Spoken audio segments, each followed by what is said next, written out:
E o Senado dos Estados Unidos avançou na aprovação do chamado Clarity Act, que é um projeto para regulamentar a indústria de criptoativos no país. Agora, esse texto vai para uma revisão final com o objetivo de ser aprovado tanto no Senado quanto na Câmara dos Representantes. É sobre esse assunto que converso com Bernardo Pascovitch, apresentador do Resenha do Dinheiro do CNN Money. Bernardo, primeira vez que dividimos tela, seja muito bem-vindo, um prazer ter você aqui. Primeira de muitas. Que assim seja. Obrigado pela oportunidade. Deixa eu te perguntar um negócio. Criptoativos, eles são ativos financeiros ou são commodities? Pois é, essa é a grande discussão. Então, o que a gente viu nos Estados Unidos, essa aprovação no Comitê Bancário dos Estados Unidos, é algo muito esperado. Os investidores precisam de maior clareza regulatória. Eu participei no mês passado de um evento em Paris, e o que foi mais dito em Paris sobre a necessidade, o que os investidores precisam nesse momento, é de clareza regulatória, saber o que pode, o que não pode, o que é permitido, o que não é permitido, para que eles coloquem mais dinheiro. Os investidores institucionais querem aportar mais, querem entrar mais no Bitcoin, nas criptomoedas, em stablecoins, as moedas estáveis, lastreadas, ou na verdade com paridade com dólar, com euro, com ouro. Então os institucionais, os maiores investidores do mundo querem esse mercado. Mas claro, eles precisam de clareza regulatória. E aí o Clarity Act vem justamente nisso, trazer uma tentativa de trazer clareza regulatória. Houve muita discussão, os bancos americanos eram contra justamente a possibilidade de você ter remuneração em criptomoedas, porque isso se assemelha muito à conta poupança ou à conta corrente normal dos bancos, haveria uma concorrência muito grande. Isso, de alguma forma, superado ou tentando ser superado, o Clarity avançou um pouco mais, mas falta ainda essa clareza que é muito importante para que o mercado possa crescer. Eu brinquei com esse aspecto, né, Bernardo, porque uma das discussões do Clarity Act envolve exatamente sobre que guarda-chuva. Exatamente, quem vai ser o xerife. Se vai ser a Comissão de Valores Imobiliários, a SEC, ou se vai ser a CFTC, que eu vou aqui fazer uma tradução livre, né, Comissão de Negociação de Contratos Futuros de Commodities. Por isso essa brincadeira. Exato. E aí eu queria entender exatamente as perspectivas que a gente tem a partir da consolidação e do avanço desse arcabouço regulatório para os criptoativos. Quais são as perspectivas em torno dessa classificação e, evidentemente, trazendo todos esses aspectos para a discussão? O que está sendo discutido? É o Bitcoin ser usado para pagar salários, como você trouxe para a gente? Não. É a gente classificar um outro Ethereum, qualquer coisa que seja, como um ativo que vai ser também taxado. Enfim, eu queria entender exatamente o que está nessa discussão. Se a criptomoeda ou criptoativo for colocado como valor mobiliário, aí você tem muitas amarras envolvidas nessa negociação.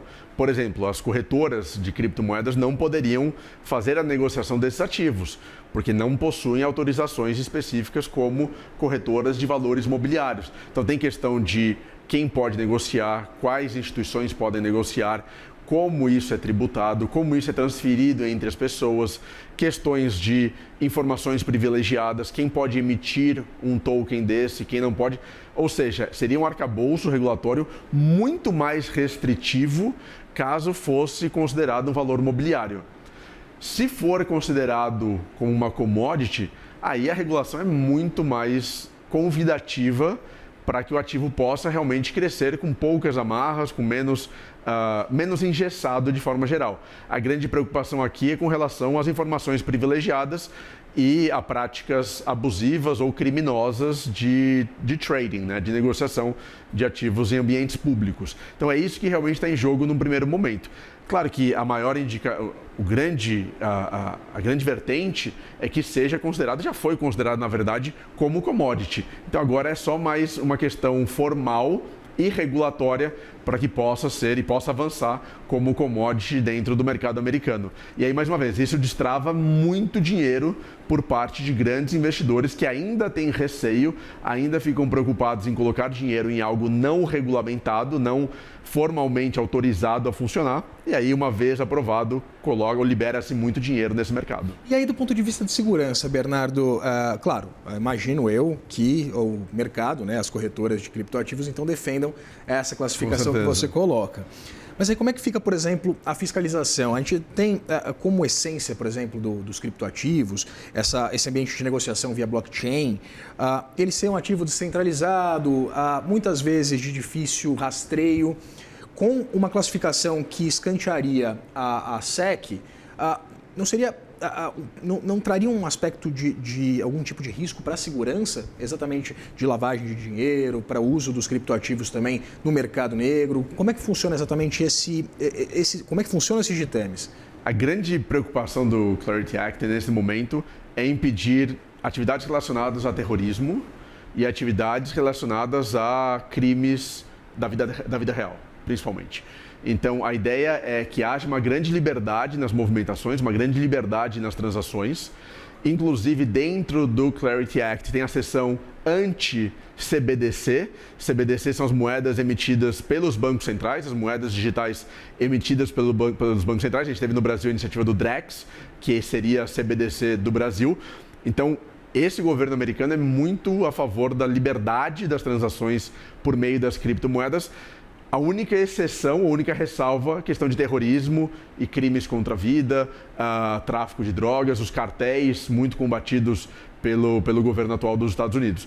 O restante, há essa grande liberdade de transações e, claro, que há um certo, não enfraquecimento, mas há uma maior dificuldade no rastreio ou no combate a outras atividades, por exemplo, trades, informações privilegiadas, né, o insider trading. Aí fica mais difícil realmente de combater essas práticas, que já são muito difíceis no próprio ambiente de criptomoedas. Já é muito difícil você buscar essas informações, tamanha liberdade que existe no mercado. A liberdade que existe no mercado até para o presidente do país publicar amanhã é um ótimo dia para comprar, enfim. Não vai. Assuntos para outro momento, mas realmente tem esse debate de quem pode negociar, quem não pode negociar, de que forma é feita a fiscalização. E cá entre nós, hoje, essa fiscalização praticamente é inexistente, falando de forma transparente. E aí, sobre esse aspecto, claro, se a gente está caminhando por uma regulamentação que deve beneficiar o mercado de criptoativos, teoricamente, a gente devia ver o Bitcoin dar uma recuperada, porque está difícil, né? A grande pergunta. Está difícil, né? Toda semana é uma notícia nova para a gente sofrer. Olha, desde a aprovação no Comitê do Senado, no Comitê Bancário do Senado americano, houve uma alta. No mesmo dia, o Bitcoin subiu bastante. Então, teve aí uma notícia importante para o mercado, algo como agora teremos a aprovação dessa regulação tão esperada e a valorização veio. Problema ou desafio. O Bitcoin hoje está inserido dentro de um contexto macro cada vez maior e esse contexto macro está muito desafiador. Por quê? Porque no dia seguinte à aprovação do Clarity Act, tivemos Trump voltando da China sem nenhum acordo comercial muito relevante. Os investidores ficaram preocupados. Inflação americana ao produtor, que é o PPI, veio em 6% ao ano nos últimos 12 meses. A meta é de 2% para a inflação ao consumidor. Não é exatamente a mesma, mas existe uma correlação entre as duas. Então, com tanta preocupação em razão de inflação americana, falta de avanços ou falta de uma grande novidade com a China, títulos públicos americanos, as treasuries, subindo fortemente, os investidores falaram, olha, é positivo para o Bitcoin, mas o cenário como um todo está muito desafiador. Não vou colocar meu dinheiro nesse negócio agora. Vou colocar em algo mais seguro nesse momento. Quando a poeira baixar, eu posso voltar. Então, é o grande dilema. Nós queremos que os institucionais entrem no Bitcoin. Queremos. Por quê? Porque isso traz um grande fluxo comprador e a tendência é uma grande valorização do Bitcoin. Legal. Qual que é o lado, ou a desvantagem, na verdade? O institucional entrando no Bitcoin, ele passa a ter o comportamento de institucional. Qual é esse comportamento?